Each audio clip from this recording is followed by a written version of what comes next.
Hemos estado estudiando a lo largo de las últimas semanas algunas enseñanzas acerca de la iglesia y los tiempos que estamos viviendo, tiempos difíciles, pero tiempos difíciles para aquellos que creemos, y cómo nosotros debemos reaccionar y cómo debemos prepararnos y cómo debemos entender los tiempos que estamos viviendo. Pero hay algo que hoy quiero compartir con ustedes y tiene que ver en cómo nosotros, sin darnos cuenta, podemos, ¿cómo se diría esto?, irnos a la deriva. Hace un tiempo nos sucedió algo muy gracioso a mi esposa y a mí. Más bien le sucedió a ella y a mi hija. Ellas fueron al interior y cuando venían me dijo: el carro me está haciendo un ruido extraño. Fíjate que íbamos en la carretera y el carro me hizo un ruido raro, y cada vez que yo movía el carro hacía un ruido raro. Entonces salimos a dar una vuelta en el carro no hizo ningún ruido raro. Pero cuando un día volvimos a salir a la carretera, yo me moví de un paño a otro y el carro hizo el ruido. Esta vez fue mi carro. ¡Ese es el ruido!, me dijo. Y entonces nos dimos cuenta que el ruido lo hacía cada vez que pasábamos por las líneas blancas, porque habían pintado con una pintura especial, ¿verdad?, que hace que oigas un ruido por si te duermes, ¿verdad? Es una pintura de seguridad. Y nos reímos un montón porque nos dimos cuenta de que es un ruido que te engaña, ¿no?, si tú no sabes de qué se trata.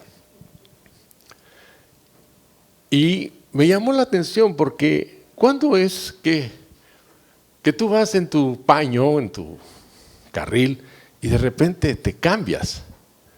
No sé si te ha pasado alguna vez, pero a mí me pasó una vez que yo iba en mi carril y de repente el carro se empezó a ir para el otro lado, solito. Y dije: ¿qué pasó? Obviamente necesitaba alineamiento, ¿verdad?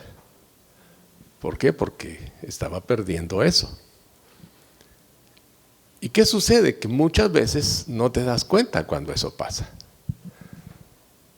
El carro de repente se desalinea y empieza a irse, y tú te das cuenta hasta que estás en la carretera que el carro se está yendo para otro lado, ¿cierto?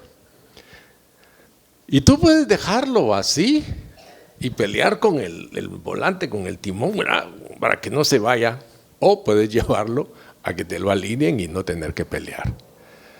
Y es interesante porque se ha comprobado que muchas cosas van de limpias y puras a débiles y pobres, como en este caso, de alineado a desalineado. Otras van de fuertes y buenas a malas y peores. ¿Ustedes no han oído a los abuelos cuando te hablan de los tiempos pasados? ¿Sí? ¿Qué te dicen? ¿Que eran peores o eran mejores? Eran mejores, ¿verdad? ¿Por qué? Y te hablan de que no había corrupción, ¿verdad? Antes la gente era decente. ¿Ustedes saben por qué a los diputados en la mayor parte de los países de Latinoamérica se les llama honorables? ¿Alguien sabe? ¿Sabe por qué? Porque antes, cuando se establecieron las primeras asambleas, no cobraban.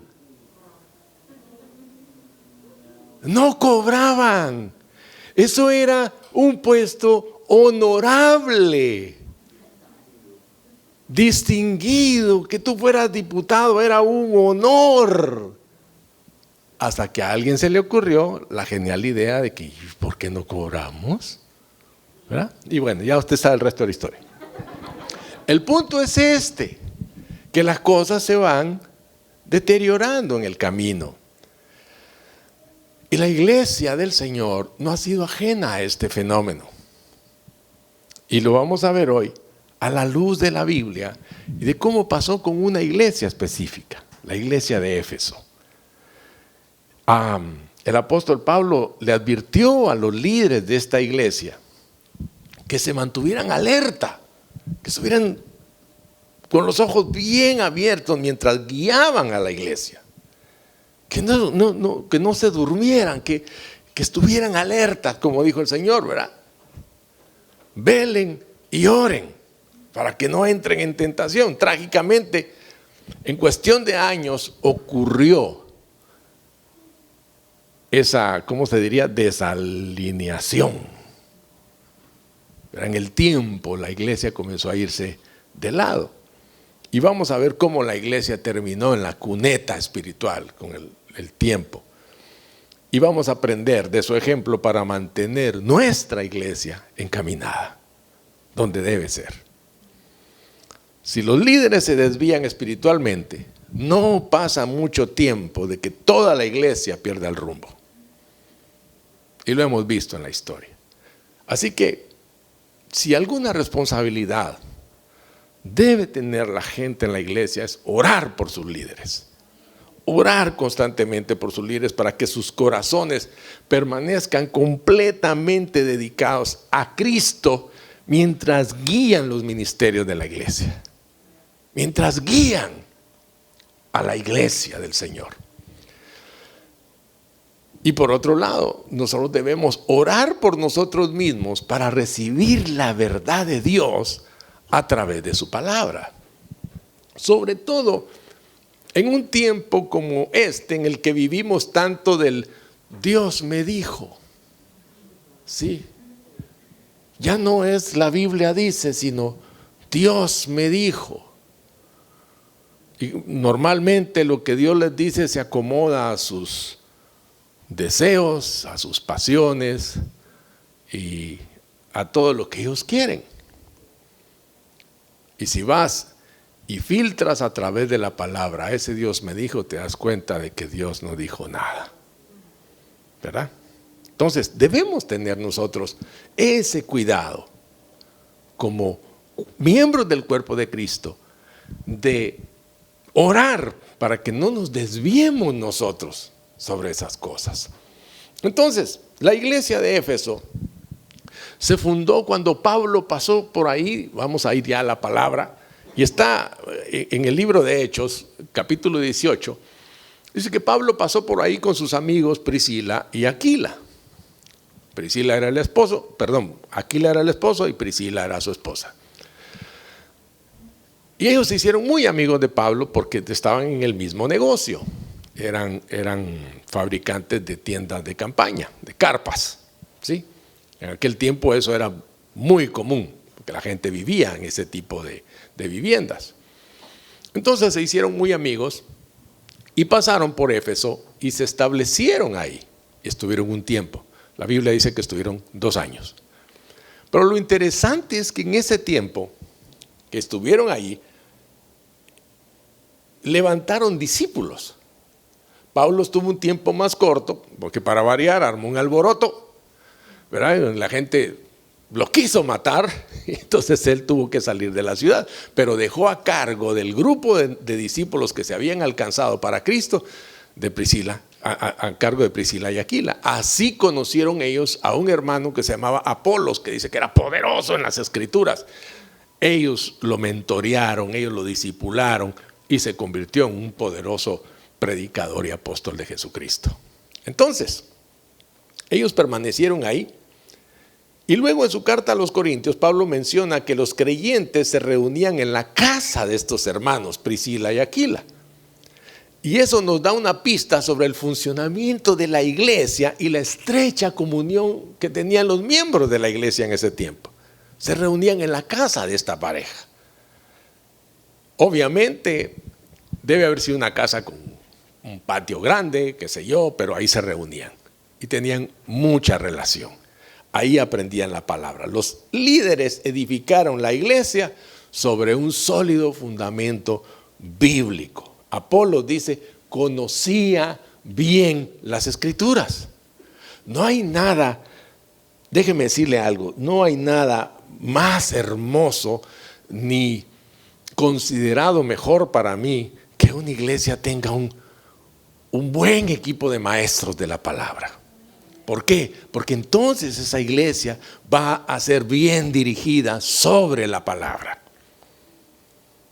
Yo cuando oigo, sobre todo cuando oigo en el YouTube y en las redes sociales gente que los oigo predicar, y a veces me mandan extractos de prédicas, y yo digo, se oye bonito, pero cuando oigo todo lo demás, digo, Dios mío, ¿Pero esto qué es? ¿Por qué? Porque no aparece por ninguna parte el contenido bíblico. Y eso es lo que usted debe buscar en una prédica. Contenido bíblico. No que lo haga sentir bien. No que le haga sentir bonito. ¿Cómo le gusta a la gente que le digan: ay, tú eres un campeón, tú eres el mejor, tú te lo mereces todo, tú te mereces el cielo, la tierra, el mar y todo lo que en ellos hay, porque eres el más bonito sobre el planeta? No importa cómo vivas, tú te lo mereces todo. Eso no es bíblico. Entonces, cuando vas a la palabra de Dios y eres confrontado por la palabra de Dios, te dice que lo que tú necesitas es misericordia. Y encuentras que Dios dice: no es del que quiere ni del que corre, sino de Dios que tiene misericordia. Entonces es Dios el que reparte su misericordia a quien quiere. Entonces dice que este hombre, Apolos, conocía bien las escrituras y bajo la guía de Priscila y Aquila demostró ser un maestro de la Biblia capaz. Imagínate cómo sería de tremendo que llegó un momento en la iglesia de Corinto que se hicieron bandos, se hicieron equipos, gente que decía: yo soy de Pablo, yo soy de Pedro, yo soy de Apolos, dijo otra gente, ¿verdad? Y alguien más dijo: no, yo soy de Cristo. Y cuando uno lee los pasajes, uno dice: ¿quién era el que mejor estaba de este grupo? Y alguien podría decir: no, los que son de Cristo. No, ninguno. Pablo dice: cuando ustedes hacen estas cosas son carnales. Todos. ¿Por qué? Porque están divididos. Entonces Pablo regresó a Éfeso y encontró un grupo central de discípulos y una iglesia hambrienta en la palabra. Él se había ido a Corinto y regresó a Éfeso, y lo que encontró fue una iglesia sólida, una iglesia hambrienta de recibir la palabra de Dios. ¿Sabes qué es una iglesia hambrienta de recibir la palabra de Dios? Esta gente se reunieron, dice, un día, porque le dijeron que Pablo ya se iba, y entonces se reunieron con él. Dice que estuvieron desde la tarde, se hizo de noche y tuvieron que poner lámparas, y se hizo tan de noche que un muchacho estaba sentado en una ventana en el tercer piso donde estaban reunidos y se durmió, se cayó y se mató. Y uno dice: wow, se durmió escuchando la palabra. No, se durmió de cansancio, estaba despierto desde la madrugada. Pero aún despierto desde la madrugada, la gente estaba ahí hasta altas horas de la noche escuchando la palabra. Hoy dan las 11:30 y nosotros estamos viendo la hora. Ay, ya me dio hambre. ¿Qué habrá hecho la abuela hoy de almuerzo? ¿Sí?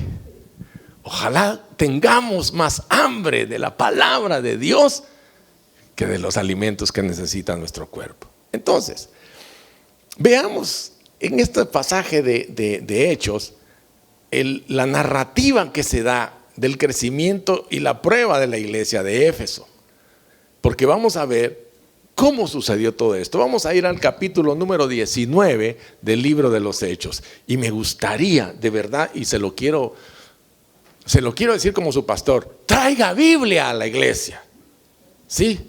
Traiga Biblia a la iglesia. Usted va al cine a ver una película, usted viene aquí a estudiar, a aprender. ¿Sí? Y si puede traer un cuaderno de notas, tráigalo para que aprenda más, para que no se le olvide. Porque si anota lo que oye, se le queda más. Porque le aseguro que lo que usted oye aquí, si no tomó una sola nota, antes de que llegue al lobby, ya se le olvidó. ¿Sí? Así que traiga Biblia, aunque sea en el dispositivo, mientras se acostumbra a tener una que tenga letras y hojas y papel y huela. ¿Sí? Sí, porque ahora la gente ya no sabe ni cómo se usan esos libros. ¿Y esto para qué sirve? Dice. ¿Sí? De verdad se lo digo, como su pastor se lo digo: use Biblia. Usted va a ver la diferencia entre usar una Biblia de papel y tinta y una Biblia de dispositivo. Claro, esto se lo digo a ciertas edades. Con los muchachos es diferente, ellos saben cómo usar sus dispositivos y cómo anotar. Bueno, toma nota en tu dispositivo, ¿sí? No se me olvida nunca. Un hermano que venía acá, el de otro país, y se sentaba por ahí atrás. Y un día me mandó como 5 fotos. Me dijo, mira lo que hacen los hermanos en la iglesia. Y me mandó 5 fotos de 5 personajes distintos de la iglesia. Todos estaban con el celular, mientras yo estaba predicando. Yo le dije, mira, de este y este te puedo dar fe que estaban tomando notas. Los otros 2 no sé, pero estos 3 sí estaban tomando notas. Ok, vamos al libro de los Hechos, capítulo 19. Déjeme decirle que esto se lo voy a estar repitiendo todos los domingos. Traiga Biblia, traiga Biblia, traiga Biblia, traiga Biblia. Sí, traiga Biblia. Use su Biblia, lea su Biblia. Aunque sea el domingo aquí en la iglesia, lo voy a obligar a abrir su Biblia. ¿Sí? Aunque no la abra toda la semana, pero aquí la va a abrir. Hechos capítulo 19, versículos del 8 al 20. Dice, Pablo entró en la sinagoga y habló allí con toda valentía durante 3 meses. Imagínate, 3 meses. Ahora vamos a ver cada cuánto lo hacía. Discutía acerca del reino de Dios tratando de convencerlos, pero algunos se negaron obstinadamente a creer. Mira qué público tenía. Algunos se negaron obstinados, o sea, se negaron, no es que no quisieran creer, digan, no, pues no quiero creer, no se me da la gana creer. Y ante la congregación hablaban mal del camino, o sea, no solamente se negaban a creer, sino que se paraban y decían, eso no es así, eso es mentira. Imagínate. Y luego dice, así que Pablo se alejó de ellos y formó un grupo aparte con los discípulos y a diario debatía en la escuela de Tirano. Esto continuó por espacio de 2 años, a diario. De modo que todos los judíos y los griegos que vivían en la provincia de Asia llegaron a escuchar la palabra de Dios. Cuando usted lee ahí la provincia de Asia, uno se imagina dónde será eso, porque a veces leemos y ni siquiera nos dimos cuenta de qué estaba hablando. Pues está hablando más o menos de la parte oriental de Turquía, la costa del mar Egeo de Turquía. Todo eso era la provincia de Asia. Ni siquiera era todo el Asia Menor, era esa parte de Turquía. Entonces todo eso dice que lo llenaron del evangelio en 2 años. Una cosa impresionante. Entonces dice que Dios hacía milagros extraordinarios por medio de Pablo, a tal grado que a los enfermos les llevaban pañuelos y delantales que habían tocado el cuerpo de Pablo y quedaban sanos de sus enfermedades y los espíritus malignos salían de ellos. Me detengo aquí un momento. Esto es muy diferente a lugares donde te dicen, traiga los pañitos que vamos a orar por ellos para que sanen a los enfermos. No, estos eran paños que accidentalmente tocaban el cuerpo de Pablo. Y la gente decía, tocaron a Pablo, vamos a llevarlo. ¿Sí? Yo supe de un caso de un predicador que predicaba en una carpa y cuando terminaba sus cruzadas con la carpa, agarraba la carpa y la cortaba en pedacitos y vendía los pedacitos para que sanaran a los enfermos. Digo, ¿por qué a mí no se me ocurren esas cosas, hermano?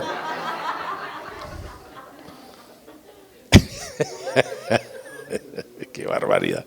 Entonces algunos judíos que andaban expulsando espíritus malignos intentaron invocar sobre los endemoniados el nombre del Señor Jesús y decían, en el nombre de Jesús a quien Pablo predica les ordeno que salgan. Tremenda autoridad, ¿verdad? Y esto lo hacían 7 hijos de un tal Esceva que era uno de los jefes de los sacerdotes judíos. O sea que el tema del exorcismo no era una cosa nueva, era algo que ellos hacían. Y un día el espíritu maligno les replicó, o sea, como quien dice que el espíritu maligno un día dijo, ya. Conozco a Jesús y sé quién es Pablo, pero ustedes quiénes son. Y abalanzándose sobre ellos, el hombre que tenía el espíritu maligno los dominó a todos, a los 7. Los maltrató con tanta violencia que huyeron de la casa desnudos y heridos. Cuando se enteraron los judíos y los griegos que vivían en Éfeso, el temor se apoderó de todos ellos y el nombre del Señor Jesús era glorificado. Siempre hay un momento en que se diferencia lo real de lo falso. Que tú seas hallado siempre del lado de lo real. Amén. No del fake, no de lo falso, sino de lo real. Amén. Un buen número de los que a mí este pasaje siempre me ha gustado, no sé por qué dice, y un buen número de los que practicaban la hechicería juntaron sus libros en un montón y los quemaron delante de todos. Cuando uno oye eso dice, oh, wow, pero espérate. Cuando calcularon el precio de aquellos libros, resultó un total de 50,000 monedas de plata. Se dice fácil. Si piensas que con 30 monedas de plata, Judas vendió al Señor y con ese compró un terreno donde pusieron un cementerio. ¿Qué harías con 50,000 monedas de plata si con 30 te comprabas un terreno? Y quemaron los libros que costaban 50,000 monedas de plata. Eso se llama conversión. Eso se llama dejar todo y seguir a Cristo. Eso se llama pagar el precio. El otro día alguien me preguntó y me dice, dime una cosa, me dijo.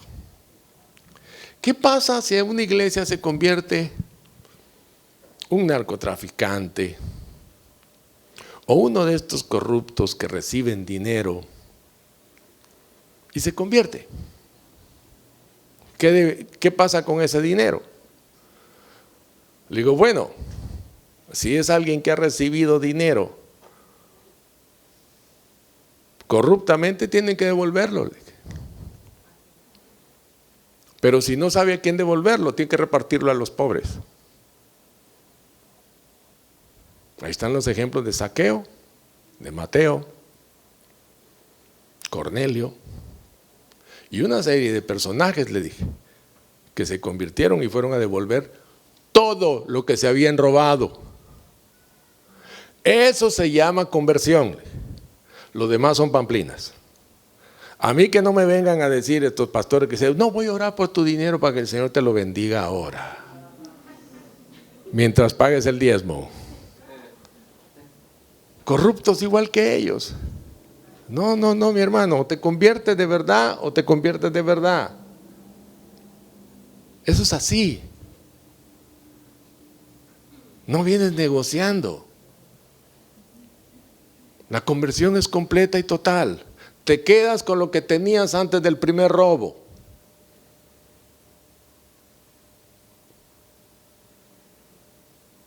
Así es. Si de verdad te convertiste. No sé para quién, es en las cámaras a donde Dios le está hablando a alguien, estoy seguro.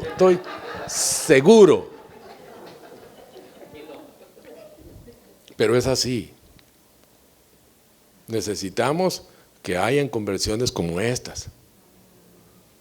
Así la palabra del Señor crecía y se difundía con poder arrollador. Hoy hay gente que dice, no, si traes tu dinero para construir el templo, no hay problema, el Señor te lo perdona. ¿Quién les dio permiso para dar ese tipo de perdones? Pero bueno, no es el tema. Pablo vio el potencial, mis amados, estratégico de Éfeso. Estaba exactamente en el camino, como una ciudad de entrada para el evangelio. Él dijo, aquí es, y permaneció ahí durante 2 años en ese tercer viaje y fue testigo del poderoso impacto de la influencia de la iglesia. Fue algo poderoso. Entonces, esa iglesia se manifestó al mundo con una poderosa enseñanza bíblica y con milagros. Ya lo leímos. Había enseñanza, la palabra fluía y había milagros, conversiones poderosas. Entonces la iglesia en Éfeso estaba bien instruida, pero en el transcurso del tiempo el enemigo atacó. Y él no solo es fuerte, sino que es insidioso y es invisible. En el capítulo 19 del libro de los Hechos, los versículos del 23 al versículo 1 del capítulo 20, vamos a ver algo más. Esta iglesia de Éfeso, para que usted se haga una idea, era una ciudad famosa por su paganismo. Esta ciudad era la capital mundial de la adoración a Afrodita, a Artemisa, y era el templo, digamos, a donde todo el mundo venía a adorar a esta diosa, y se erigía como la joya de la corona de la ciudad. Usted no podía ir a Éfeso y no podía dejar de ir al templo de Artemisa, o Diana de los Efesios, como también era llamada. Y eso controlaba, mis amados, el clima espiritual de toda la región e impulsaba la economía de Éfeso. Porque el turismo que llegaba ahí era por eso. Déjeme decir que también era un sacerdocio prostituido. O sea, las prostitutas que habían en el templo, las sacerdotisas, eran prostitutas. Entonces, los hombres que llegaban a presentar sus ofrendas para hacerse más ricos tenían relaciones con las prostitutas, era parte del rito. Si querían que sus tierras fueran más fértiles, tenían que tener relaciones con las prostitutas. O sea, todo tenía que ver con eso. Entonces, ¿qué hizo Pablo? Que molestó a la industria de la adoración de ídolos. ¿Qué fue lo que pasó? Dice que por aquellos días, dice el versículo 23, por aquellos días se produjo un gran disturbio a propósito del camino, o sea, de los cristianos. Un platero llamado Demetrio, cuando dice platero se refiere a que trabajaba la plata, no que era platero, que hacía figuras en plata del templo de Artemisa, proporcionaba a los artesanos no poca ganancia. Los reunió con otros obreros del ramo, o sea, el sindicato de los plateros, y les dijo: compañeros, ¿ve? El lenguaje es el mismo. Compañeros, ustedes saben que obtenemos buenos ingresos de este oficio. Les consta además que el tal Pablo ha logrado persuadir a mucha gente, no solo en Éfeso, sino en casi toda la provincia de Asia. Estaban conscientes del efecto que estaba teniendo el evangelio. Él sostiene que no son dioses los que se hacen con las manos. Ahora bien, no solo hay el peligro de que se desprestigie nuestro oficio, sino también de que el templo de la gran diosa Artemisa sea menospreciado y que la diosa misma a quien adoran toda la provincia de Asia y el mundo entero sea despojada de su divina majestad. Miren qué paradójica la declaración de este idólatra, que a su diosa la iban a despojar de su majestuosa deidad, su divina majestad. Bueno, o son dioses o no son dioses. Si a un Dios le puedes quitar su majestad, entonces no es Dios. Y no te das cuenta de lo que estás diciendo. ¿Sí? Ay, por eso adoro a mi Señor Jesucristo. No hay quien le quite su lugar. Al oír esto se enfurecieron y comenzaron a gritar: grande es Artemisa de los Efesios. En otra versión dice: grande es Diana de los Efesios. Enseguida toda la ciudad se alborotó. La turba en masa se precipitó en el teatro, arrastrando a Gayo y Aristarco, compañeros de viaje de Pablo, que eran macedonios. Ni siquiera eran locales, eran del otro lado del mar. Pablo quiso presentarse ante la multitud, pero los discípulos no se lo permitieron. Incluso algunas autoridades de la provincia, que eran amigos de Pablo, le enviaron un recado rogándole que no se arriesgara a entrar en el teatro. Yo quiero que piensen ustedes un momento. Imagínense ustedes una turba que se acaba de enterar que ustedes son predicadores del evangelio y ustedes han alterado el negocio. No son cientos, son miles, y vienen por ustedes.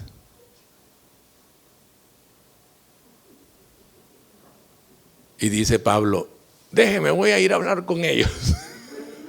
Y la autoridad dice: no, tú estás loco. No, espérate. Y ya se habían llevado a los hermanos. Entonces la histeria de estos alborotadores era tremenda. Dice la escritura, había confusión en la asamblea. Cada uno gritaba una cosa distinta y la mayoría ni siquiera sabía a qué se habían reunido. ¿No les parece conocido eso? Cuando hay marchas, llega la gente y dice: ¿y usted por qué está aquí? Pues no sé, me invitaron. ¿Ah?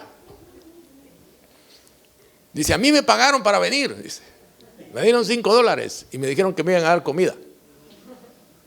Y la mayoría ni siquiera sabían a qué. Los judíos empujaron a un tal Alejandro hacia adelante y algunos entre la multitud lo sacaron para que tomara la palabra. Él agitó la mano para pedir silencio y presentar su defensa ante el pueblo. Pero cuando se dieron cuenta de que era judío, todos se pusieron a gritar al unísono como por 2 horas. Grande es Diana de los Efesios. ¿Se puede imaginar eso? Ni cuando ganamos la 14ª gritaron tanto en el Bernabéu, hermano. Disculpen los Barzas. ¿Se puede imaginar? 2 horas gritando: grande es Diana de los Efesios. 2 horas. 2 horas. Me imagino que donde los que no sabían qué estaban haciendo ahí comenzaron a gritar también, ¿verdad? Porque así es la gente. El secretario del Consejo Municipal, le estoy leyendo todo esto porque yo sé que usted nunca lo ha leído, entonces lo voy a leer. Entonces dice que el secretario del Consejo Municipal logró calmar a la multitud y dijo: ciudadanos de Éfeso, ¿acaso no sabe todo el mundo que la ciudad de Éfeso es guardiana del templo de la gran Artemisa y de su estatua bajada del cielo? ¡Wow! Una estatua que bajó del cielo. Ya que estos hechos son innegables, es preciso que ustedes se calmen y no hagan nada precipitadamente. Ustedes han traído a estos hombres, aunque ellos no han cometido ningún sacrilegio ni han blasfemado contra nuestra diosa. Así que, si Demetrio y sus compañeros de oficio tienen alguna queja contra alguien, para eso hay tribunales y gobernadores. Vayan y presenten allí sus acusaciones unos contra otros. Si tienen alguna otra demanda, que se resuelva en legítima asamblea. Tal y como están las cosas con los sucesos de hoy, corremos el riesgo de que nos acusen de causar disturbios. ¿Qué razón podríamos dar de este alboroto si no hay ninguna? Dicho esto, despidió la asamblea. En otras palabras, lo que dijo fue: ¿quieren ustedes que los romanos vengan a disolver esto? Nadie quería meterse con los romanos, hermano. Pero ¿qué quiero decirle? ¿Se da cuenta cómo intervienen las leyes en ciertas cosas cuando son leyes justas? Dice: no hay nada contra ellos. Después que se calmaron los disturbios, Pablo reunió a los hermanos para animarlo, porque se habían quedado asustados, hermano. Yo me hubiera quedado muerto de miedo. Entonces se despidió y se fue hacia Macedonia. Más tarde, Pablo tuvo una reunión final con los líderes de la iglesia cuando se detuvo en su camino de regreso hacia Jerusalén. Eso lo vamos a ver ahora en el capítulo 20. Dice que él regresó, pasó por varias ciudades y se detuvo en una ciudad y ahí mandó llamar a los ancianos de Éfeso, a los líderes de la iglesia en Éfeso. Los mandó llamar y les dijo unas palabras. Yo quiero que usted vea eso. Y comienza a decirles: ustedes saben cómo me porté todo el tiempo que estuve con ustedes, desde el primer día que vine a la provincia de Asia. He servido al Señor con toda humildad y con lágrimas, a pesar de haber sido sometido a duras pruebas por las maquinaciones de los judíos. Ustedes saben que no he vacilado, escuche esto, en predicarles todo lo que les fuera de provecho, sino que les he enseñado públicamente y en las casas. A judíos y a griegos les he instado a convertirse a Dios y a creer en nuestro Señor Jesús. Y ahora, tengan en cuenta que voy a Jerusalén obligado por el Espíritu, sin saber lo que allí me espera. Escuche esto. Oiga lo que el Espíritu Santo dice que le estaba diciendo. El Señor me dijo, ¿sí? Lo único que sé es que en todas las ciudades el Espíritu Santo me asegura que me esperan prisiones y sufrimientos. ¿Y entonces?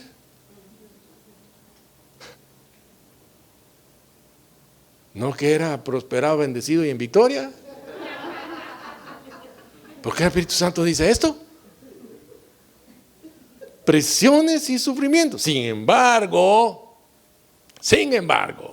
considero que mi vida, oiga esto, que mi vida carece de valor para mí mismo, con tal de que termine mi carrera y lleve a cabo el servicio que me ha encomendado el Señor Jesús, que es el de dar testimonio del Evangelio de la gracia de Dios. Hermano, eso es lo más importante que tenemos en la vida. Esa es la razón y el propósito por el cual estamos en este planeta. Escuchen, dice, yo sé que ninguno de ustedes entre quienes se han dado predicando el reino de Dios volverá a verme. Por tanto, hoy les declaro que soy inocente de la sangre de todos, porque sin vacilar les he proclamado todo el propósito de Dios. Volvamos atrás. ¿Cuál era el propósito de Dios? ¿Cuál era el propósito de Dios? El de dar testimonio del Evangelio de la gracia de Dios. Ese es el propósito que Dios tiene con cada uno. Que seas el testimonio de la gracia del Señor Jesucristo en esta tierra. Y dice, sigue diciendo, por tanto, hoy les declaro que soy inocente de la sangre de todos, porque sin vacilar les he proclamado todo el propósito de Dios.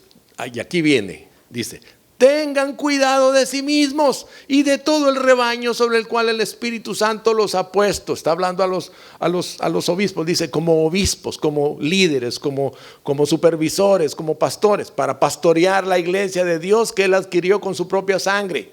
Sé que después de mi partida entrarán en medio de ustedes lobos feroces que procurarán acabar con el rebaño.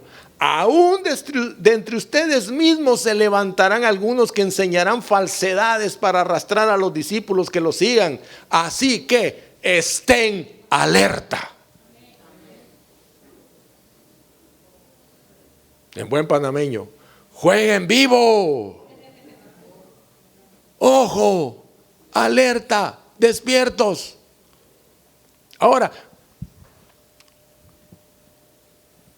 cuando tú vas a sacar tu licencia de manejar y lo haces correctamente, o sea, no pagas por ella, sino que vas y aprendes el manual del conductor que te da la autoridad del tránsito, tú lees, tú ves las señales, tú aprendes y tratas de aprenderte las señales, qué significan y todo. ¿Para qué te las aprendes? Para que cuando las veas en la calle, las reconozcas, ¿cierto? ¿Sabes qué es lo interesante? Que cuando tú te vas a otro país, tú allá ves unas señales y dices, ¿y esto qué significará? Y entras en duda porque no las conoces.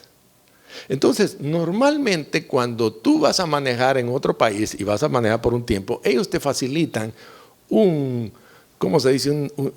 manual rápido de señales para que te aprendas las más comunes. Y no vayas a provocar un desastre y tu vida se ve en peligro. Entonces te aprendes las más comunes y aprendes. ¿Saben qué es lo digo entre paréntesis? Una cosa graciosísima para mí es que en toda Latinoamérica tú llegas, y creo que es en casi todos los países, a excepción de 1 o 2, que tú llegas y en los altos dice alto. ¿Sí? O cuando tú llegas a España, en los altos dice stop. Sí, muy gracioso.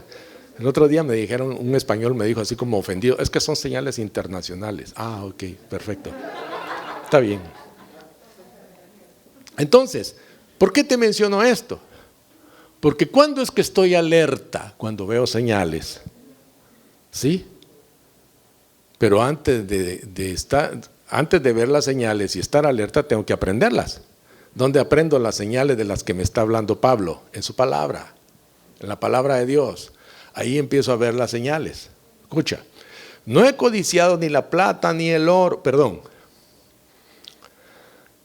Recuerden que de día y noche durante 3 años no he dejado de amonestar con lágrimas a cada uno en particular, o sea, personalmente. Yo me alegro de que en esta iglesia no tenemos reparos para regañar a nadie, hermano. Eso sí, lo hacemos así. Venga para acá. Siéntese ahí. Ya. Váyase pues. Usted sabe que esto es en amor. Lo amamos. Ya. Y la gente se va contenta. Sí, pregúntele a los que hemos regañado. Se van contentos. ¿Por qué? Porque lo hacemos con amor. Entonces, dice, ahora los encomiendo a Dios y al mensaje de su gracia. Mensaje que tiene poder para edificarlos y darles herencia entre todos los santificados. No he codiciado ni la plata, ni el oro, ni la ropa de nadie. Ustedes mismos saben bien que estas manos se han ocupado de mis propias necesidades y de las de mis compañeros. Con mi ejemplo les he mostrado que es preciso trabajar duro para ayudar a los necesitados, recordando las palabras del Señor Jesús. Hay más dicha en dar que en recibir. Después de decir esto, Pablo se puso de rodillas con todos ellos y oró. Todos lloraban inconsolablemente mientras lo abrazaban y lo besaban. Lo que más los entristecía era su declaración de que ellos no volverían a verlo. Luego lo acompañaron hasta el barco. Si usted ve, Pablo está dejando en los hombros de estos líderes una responsabilidad bien grande. Y estos líderes se lo tomaron en serio, hermano. Bien en serio. Porque dirigieron a la iglesia en la ortodoxia de la doctrina del evangelio. Cuando él escribe en su última carta, la segunda carta a Timoteo, la última carta que Pablo escribe, Timoteo es el pastor general, digamos, de la iglesia en Éfeso. Y le dice, Pablo le advierte a este Timoteo y le dice, guarda cuidadosamente la preciosa verdad que se te ha confiado. ¿Y qué hizo Timoteo? Obedeció. Le dijo a los líderes de la iglesia que hacían un buen trabajo guardando la verdad. ¿Por qué? Porque lo estaban haciendo. Se los dijo. Era una iglesia, hermanos, cuando ustedes leen la carta a los Efesios, hay cosas difíciles de entender en esa carta. ¿Por qué? Porque estaban enraizados en las profundidades del evangelio. Ahí usted lee cosas maravillosas del evangelio.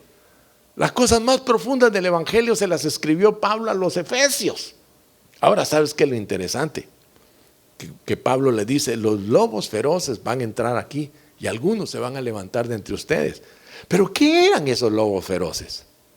Dice, serían sectas, serían herejes, serían falsos maestros que hablarían con suavidad, personas impulsadas por objetivos seculares y personales que tienen su propia agenda, no la agenda del Dios viviente. Estén alertas, les dijo. Abran los ojos. ¿Por qué? Porque eso iba a suceder. Estamos hablando del siglo I y el siglo II. En los años que siguieron, aquí es donde la cosa se pone tremenda, los líderes de la iglesia levantaron, hermano, unos muros doctrinales en la iglesia contra los invasores y las protegieron de toda herejía. Si en algún lugar defendían el evangelio era en Éfeso. Pero ¿sabes qué? Cuando el apóstol Juan escribe el Apocalipsis, que Apocalipsis significa revelación, no significa señales de los últimos tiempos, significa revelación. Cuando usted lee Apocalipsis no vaya a ver señales de los últimos tiempos, descubra la revelación de Jesucristo ahí. En los primeros capítulos hay unas cartas, hay 7 cartas a 7 iglesias. Esas 7 iglesias estaban en la provincia de Asia. Una de esas iglesias y una de esas cartas está dirigida a Éfeso. Cuando tú lees esa carta, tú te das cuenta que era lo que ya había pasado. Juan escribió esa carta más o menos entre el año 93 y el año 96 después de Cristo. Más o menos 20, 30 años después de que Pablo había escrito esta carta a los Efesios. Y sabes, y dice, escucha lo que dice esta carta. Conozco tus obras, conozco tu duro trabajo y tu perseverancia. Sé que no puedes soportar a los malvados y que has puesto a prueba a los que dicen ser apóstoles pero no lo son y has descubierto que son falsos. Has perseverado y sufrido por mi nombre sin desanimarte. Mira qué lindo. Mira lo que le dice Jesús a la iglesia de Éfeso.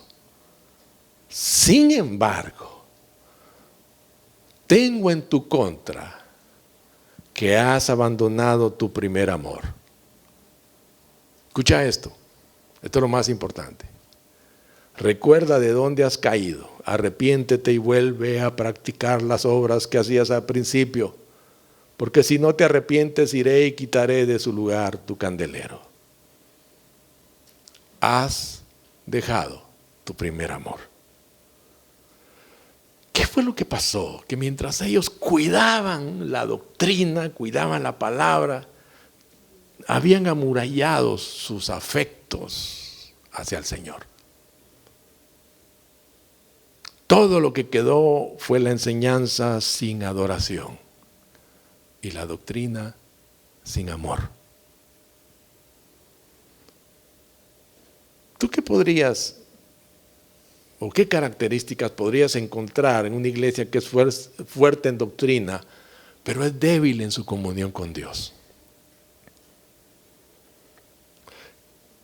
¿Qué trampas o en qué trampas podemos caer si nuestro caminar con Cristo es todo un deber religioso con poco afecto relacional hacia el Señor o hacia los demás?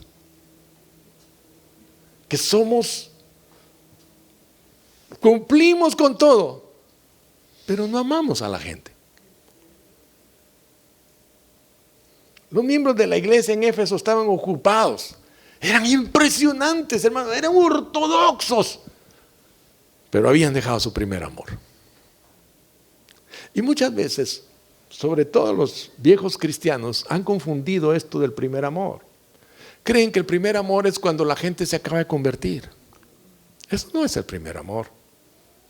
Esa es la emoción de acabarse de convertir.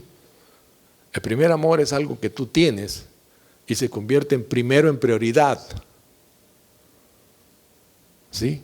No primero en lugar, no primero en el tiempo, no, primero en prioridad. Y si es tu prioridad primera, va a ser siempre tu prioridad primera.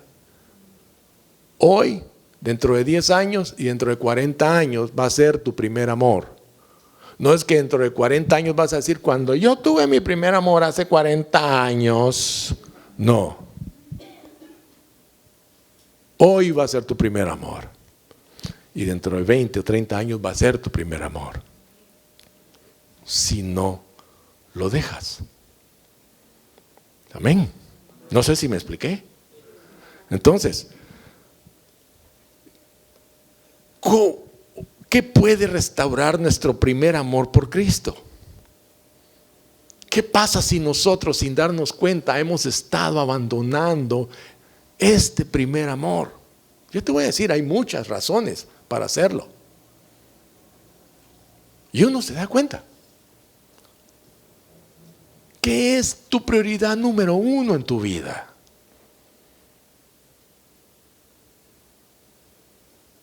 ¿Qué es lo que tú pones en primer lugar siempre? Cualquier cosa que tú antepongas al Señor, eso es tu primer amor.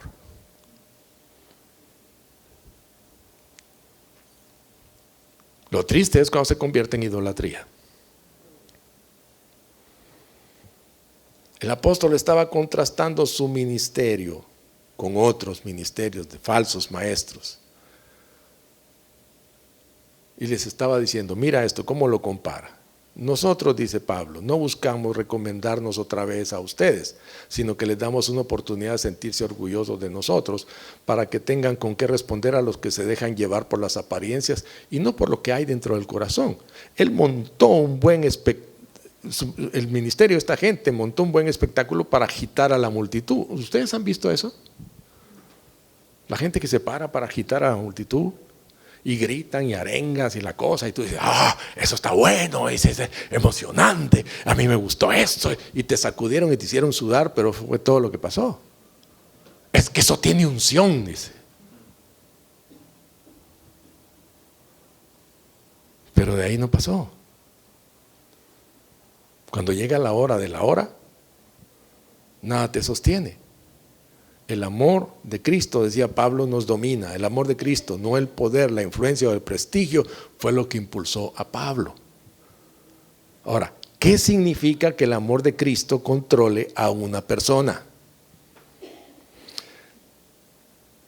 Imagínate una iglesia en la que los líderes fueran controlados por el amor de Cristo. ¿Qué pasaría? Imagínate una iglesia donde todos fuéramos controlados por el amor de Cristo. ¿Qué pasaría?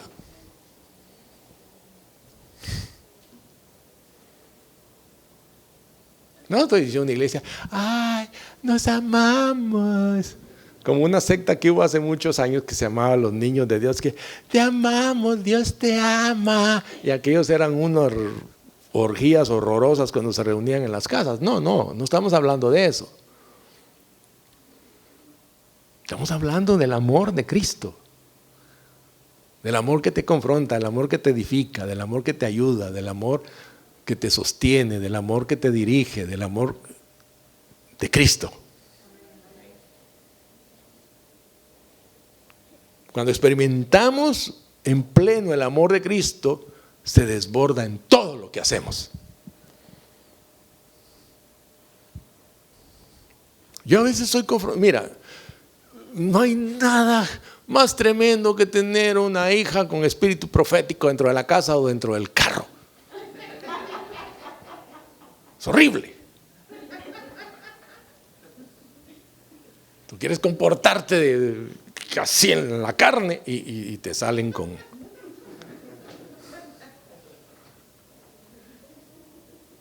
¿Te lo recuerdan? Ahora ya no amas a los motoristas. ¿No amas a los taxistas? El amor de Cristo, ¿dónde está?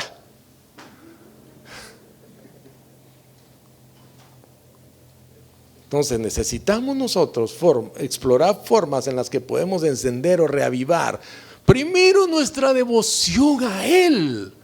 Si lo amamos a Él primero, podemos amar a los demás.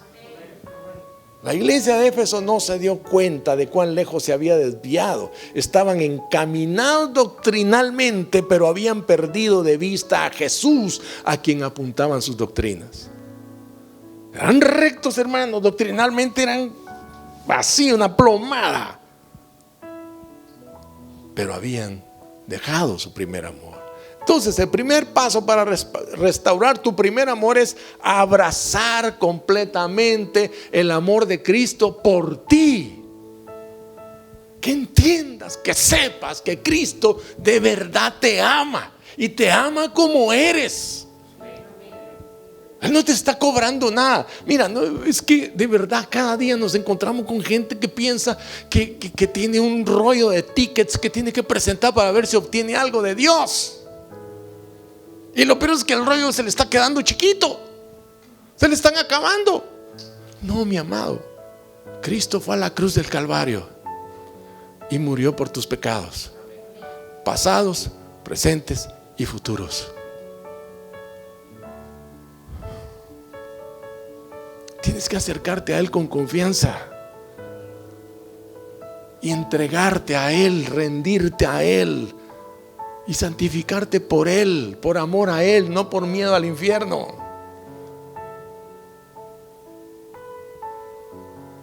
Y Pablo oró justamente en la carta a los Efesios para que entendieran cuán ancho, cuán largo, cuán alto y cuán profundo es el amor de Dios. Y luego dice, y experimentar el amor de Cristo. Porque el amor de Cristo debe experimentarse personalmente, amados. Y te voy a decir algo, muchas veces la gente piensa de que si Dios te responde tus oraciones, entonces te ama, y si no te responde como tú quieres, entonces no te ama. No, muchas veces no te responde como quieres porque te ama. Y las cosas en la vida son como son la vida. Lo que no debes olvidar es que Él está contigo. Entonces tomemos tiempo de reflexión para pedirle al Señor que nos muestre su amor y nos ayude a experimentarlo en lo profundo de nuestra alma, hermanos. De verdad, pidámosle: Señor, yo quiero de verdad experimentar tu amor. A veces se me olvida cuánto me amas. La gente piensa que es andarle pagando cuentas a Dios. ¿Qué le vas a poder pagar? No tienes cómo pagarle. No hay forma de pagarle a Dios lo que le debes. El segundo paso es devolverle el amor de Cristo en forma de gratitud y alabanza. Sabes, yo te quiero hacer un desafío, ojalá lo puedas hacer. Pero hoy, cuando llegues a tu casa, siéntate y escríbele una carta de agradecimiento a Dios. Escríbele. O un voice note, un mensaje de voz. Mándale un mensaje de voz a Dios. Pero déjalo grabado donde tú lo puedas oír de nuevo. De lo agradecido que estás de que te haya salvado, de que te haya rescatado, de que te haya cambiado la vida. Te lo voy a decir más claro: de que ya no vas para la muerte eterna, sino que ahora te dio vida eterna en Cristo Jesús. Dime si no hay para agradecer. Y por último, muestra a los demás el amor que recibes de Cristo. Deja que te llene y controle todo lo que haces. Ama a la gente porque son gente y Dios los ama, no por lo que te pueden dar. La gente es gente, hermanos.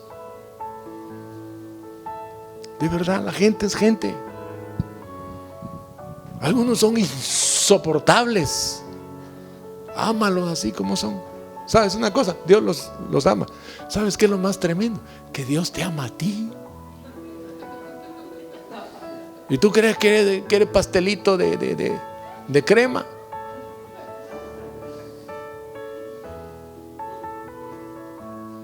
Y no sabes lo que hay que aguantarte a ti.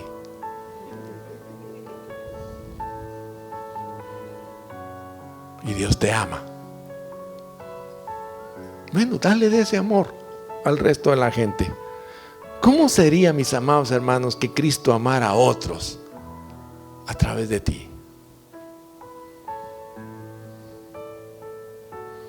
¿Sabes? Una vez dijo un hermano: ay, qué difícil es andar en el Espíritu aquí en Panamá.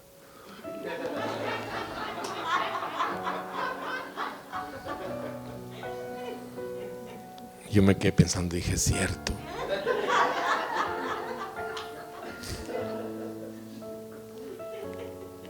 Pero es aquí donde estás. O andas en el Espíritu, o andas en el Espíritu. Es aquí donde te va a salir el amor de Dios por la gente. Cuando vas a la tienda y te persigue la dependiente,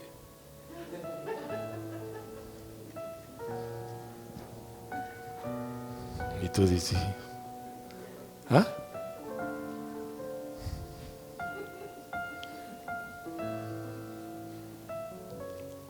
Cuando estás apurado y quieres que el taxi te lleve y los últimos 10 te han dicho: no voy.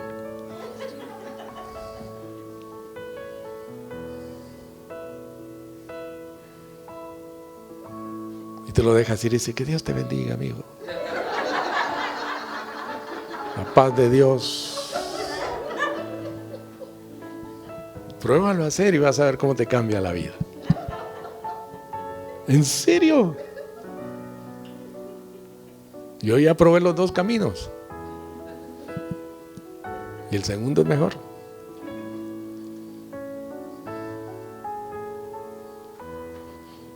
No permitas que el ajetreo de la vida distraiga tu atención del verdadero propósito de la iglesia, de ti como iglesia. Experimentar el amor de Cristo, amarlo a Él a cambio y mostrar su amor al mundo. Fíjate, pues tú primero recibes su amor, ahora lo amas tú a Él, ahora tú amas a los demás. Pero debes experimentar el amor que Él tiene por ti. Ahora déjame decirte algo: No es ese amor de que te deja hacer todo lo que tú quieras. Es que como Dios me ama, me deja hacer a mí. No te equivoques. Él sigue diciendo de que el pecado es pecado y que el que peca es del diablo, ¿verdad? No estoy hablando de eso. Estoy hablando de que te acercas a Él en confianza, en tiempos de necesidad, en tiempos de tentación, en tiempos de prueba, y Él te va a extender su mano y te va a sacar. Entonces tú lo amas, tú le devuelves ese amor, y en ese amor que hay mutuo, tú recoges y le das a otros. Amén. Termino. Mantente fiel a Jesús. Y déjame decirte algo. Tu corazón nunca se va a desviar. Nunca. Tu corazón va a mantenerse en la línea. Las ruedas de tu vida nunca se van a desalinear. Mantente en su palabra, pero sobre todo mantente amándolo profundamente. Llega al entendimiento de que Él te ama. Nosotros todos tenemos un pasado en nuestra vida, algunos más miserable que otros, pero al final un pasado miserable antes de Cristo. Pero a partir de Cristo, todo aquello ha quedado olvidado, perdonado, limpiado. Ahora tu vida es otra. Entonces mira tu vida como Cristo la ha transformado. Pero nunca te olvides de dónde Cristo te fue a sacar. Pero vive el perdón y el amor de Dios. Disfruta el perdón y el amor de Dios. Agradece el perdón y el amor de Dios. Adóralo por eso. Amén.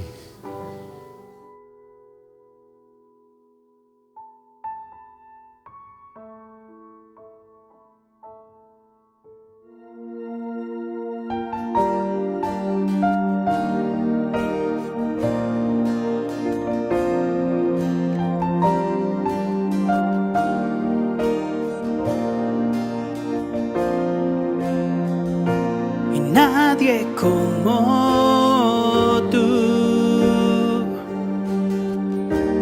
nadie más llena mi ser como tú.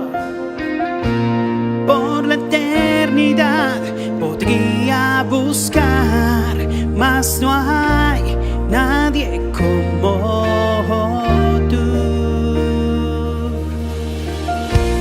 Nadie como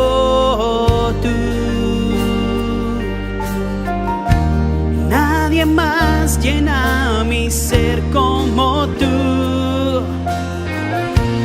Por la eternidad podría buscar, mas no hay nadie como tú.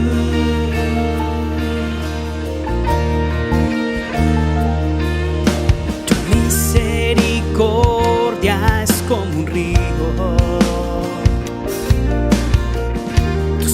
nos traen sanidad. En ti encuentro mi esperanza y mi refugio. Nadie como tú, nadie como tú, y nadie más llena mi ser como tú. Por la eternidad podría buscar, mas no hay nadie como tú.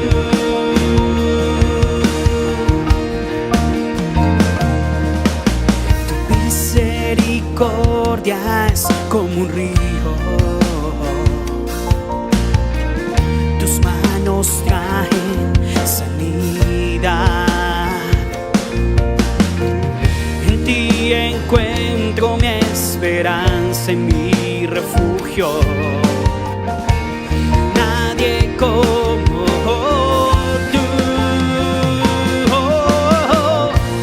nadie como tú,